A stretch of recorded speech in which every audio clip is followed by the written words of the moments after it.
யெகோவா ஈரே கர்த்தருடைய பர்வதத்தில் பார்த்து கொள்ளப்படும்.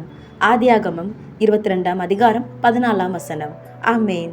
இன்னைக்கு நம்ம இந்த வசனத்தை வச்சுதாங்க தியானிக்க போறோம். யெகோவா ஈரே இந்த வார்த்தையை பைபிள்ல முத சொன்னவங்க ஆபிரகாம் தாங்க. உங்க எல்லாருக்குமே ஆபிரகாமோட ஸ்டோரி தெரிஞ்சிருக்கும். ஆபிரகாம் அவரோட 100வது வயதுல தான் ஈசாக்க பெற்றெடுக்கிறாங்க.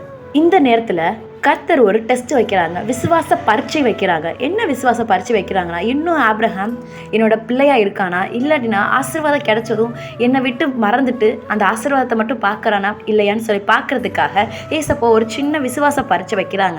ஆதியாகமம் 22ஆம் அதிகாரம் 1ஆம் 2ஆம் வசனத்துல அழகா சொல்லப்பட்டிருக்கும். கர்த்தரை ஆபிரகாமை சோதிக்கிறாங்கன்னு சொல்லிட்டு 2வது வசனத்துல உன்னோட மகனை எனக்கு தகன பலியா எடுன்னு சொல்லியிருப்பாங்க. அந்த வார்த்தைக்கு ஆபிரகாம் மறு உத்தரவு எதுவும் சொல்லாம அப்படியே கர்த்தரோட வார்த்தைக்கு கீழ்படுகிறாங்க. கர்த்தர் சொன்ன மாதிரி அவங்க அந்த மலைக்கு போறாங்க.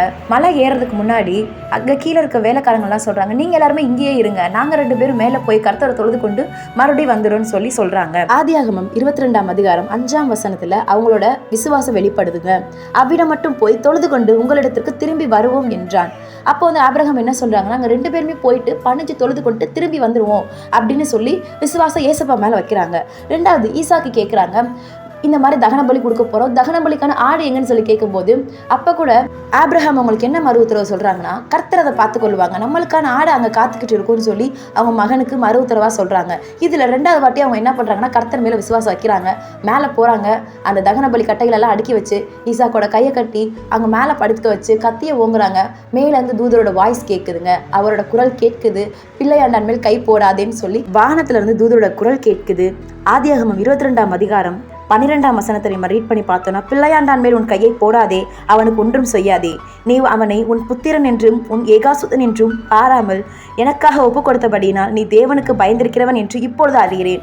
இங்க அவர் விசுவாசத்துல கர்த்தரை பற்றி கொள்ளுகிறார்னு சொல்லி கர்த்தருடைய தூதர்களே அவருக்கு சாட்சி சொல்றாங்க. அதுக்கப்புறம் அந்த தூதர்களே சொல்றாங்க, அந்த புதருக்கு பின்னாடி ஒரு கொம்பு சிக்கி கொண்ட ஒரு ஆடு இருக்கு, அதை எடுத்து தகன பலியா கொடுன்னு சொல்றாங்க. அதே போல ஆபிரகாமும் தகன பலியா கொடுத்துட்டு அதுக்கப்புறம் தான் வானத்தை பார்த்து சொல்றாங்க, யெகோவா ஈரே கர்த்தருடைய பர்வதத்தில் எல்லாம் பார்த்து கொள்ளப்படும். ஆமாங்க, அதே மாதிரி தான் நம்மளுக்கான தேவைகள் எல்லாம் கர்த்தரோட சமூகத்துல கர்த்தரோட பர்வதத்துல ஆயத்தமா இருக்கு. அதை சுதந்திரித்து கொள்ற இன்பிட்வீன் கேப்ல ஏசப்பா நம்மளோட விசுவாசத்தை பரிசோதித்து பார்ப்பாங்க. அதுல நம்ம விசுவாசத்துல ஸ்ட்ராங்கா இருக்கும் போது நம்மளோட சுதந்திரத்தை நம்ம நேர்த்தியா போய் சுதந்திரிச்சு கொள்ளலாங்க. அதே மாதிரிதான் இங்க ஆபிரகாம் ஏசப்பா பரிச்சு பார்த்தாங்க. விசுவாசத்துல அவங்க ஸ்ட்ராங்கா இருக்காங்கன்னு தெரிஞ்சதும் ஈசாக்கு மேல கை போடல. அது மட்டும் இல்லாம அவர் விசுவாசத்திலையும் கீழ்ப்படுதலையும் ஸ்ட்ராங்கா இருந்தனால ஆதியாகமம் 22ஆம் அதிகாரம் 17ஆம் 18ஆம் வசனத்துல அவருக்கு நிறைய ஆசீர்வாதங்களும் சொல்லப்பட்டிருக்குங்க.